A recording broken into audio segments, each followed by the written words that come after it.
Hi everyone, if you're new here, I'm PPE and this is the Peso Pro episodes. Today, we're talking about part 2 of the UITF series. In the last video, we talked about an intro to what UITFs are. Today, we're gonna talk about a few do's and don'ts and some resources that you can actually use for you to learn a bit more about what UITFs are and how you can utilize these so that you can make your money grow over the long term and achieve your financial objectives. If you're in the world of understanding what UITFs are, there's this website called uitf.com.ph, which is actually a great resource for you to learn more about what UITFs are. All of the UITFs are listed and they share all of the information in this website. You can have learning documents like the do's and don'ts of UITFs, which I will cover in today's video. I will link to this website in the description box below. Full credits to the writer of this article, and I'm gonna share with you just a few of the personal reminders that I have based on the article that they wrote. I'm also gonna link to the original article in the description box below if you want to read that one. Let's start. Some of the things that you have to think about when you're working with UITFs is that these are designed to deliver long-term financial objectives. While technically you can sell them at a very short time, a lot of them don't even have minimum holding periods. The intent of these funds though is not to earn you a quick buck. The intent of these funds is for you to have a diversified portfolio that will earn capital appreciation over long periods of time. Let's start with the do's. When you're starting to invest in UITFs, do read the fund fact sheets, the profile of the trust fund company who is managing the fund, and also the KIIDS or the Key Information and Investment Disclosure Sheet. This will have the relevant information for you like who is managing this, what are the fees, what are the minimum amounts, what are the targets or the objectives, as well as the risks involved in this fund. Before getting yourself into UITFs, do make an honest assessment of what your objectives are and plan against those.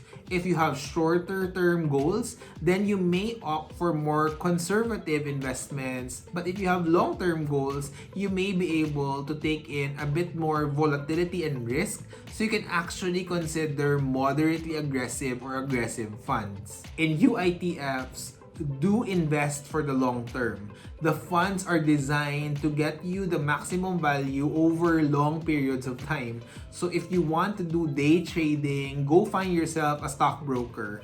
But if you are in the long-term investing game, then these may be the different kinds of vehicles for you.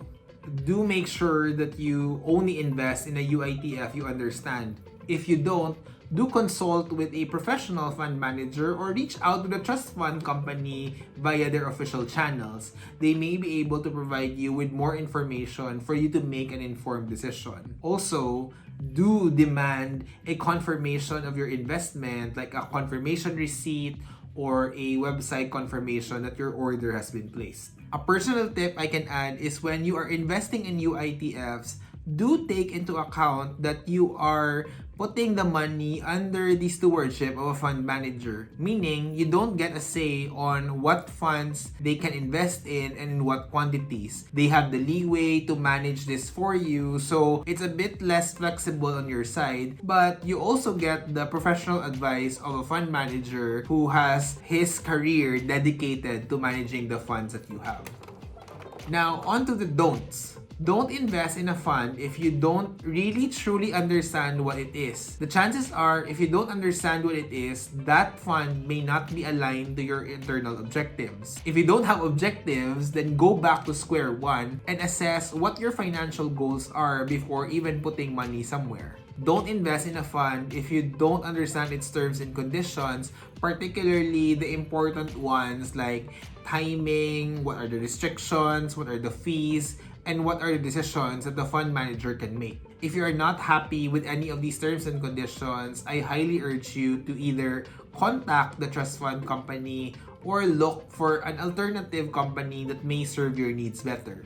Also, Don't invest just because everybody else seems to be investing in it. This is a classic case of FOMO, or the fear of missing out. If you don't understand what it is, take 2 steps back and really try to understand what is the fuss all about. Just because everyone wants to get into the fund doesn't mean it's the right fund for you.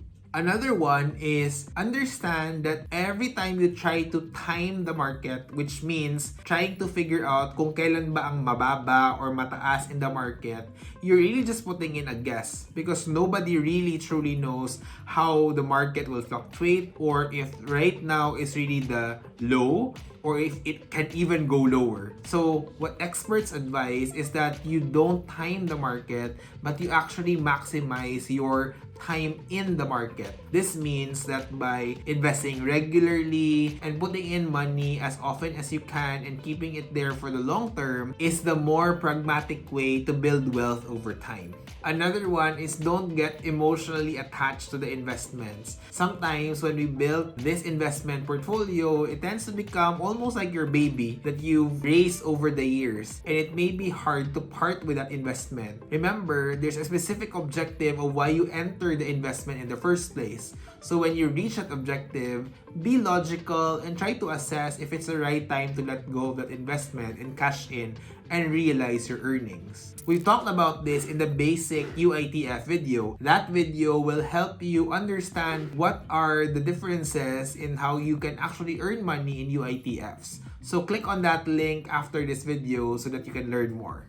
The last don't, and probably the most fitting to end our video, is to don't panic when you see prices rise and fall, or in most cases, you panic when the prices fall. This is all part of the volatility, especially when you are investing in equity funds. When you're investing in equity funds and try to obsess looking at it on a daily basis, you tend to see all of the fluctuations, but if you check out the trends on the most common funds like the PSEI or the global consumer funds or even your bond funds, all of them have historically good returns over long periods of time. But obviously, if you look at it on a day-to-day basis, they will all be subject to fluctuations and price ups and downs.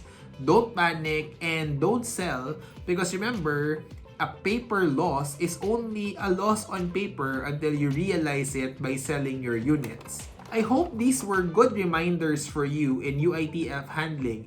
If you want to check out more resources on UITFs, they are over at uitf.com.ph.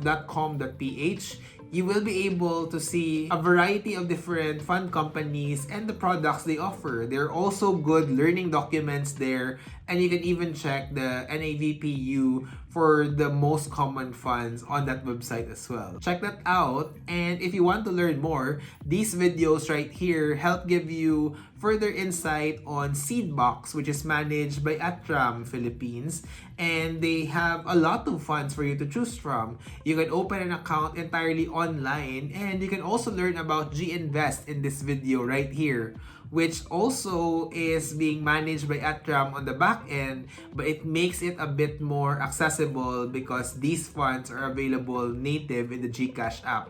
So if you want to learn more about those, click on these 2 videos right here and consider hitting the like button if this was helpful to you, and click on subscribe. It really helps the channel, and click on the notification bell so that you are notified when new videos are up. So what are you waiting for? Click on these videos and I'll see you right there.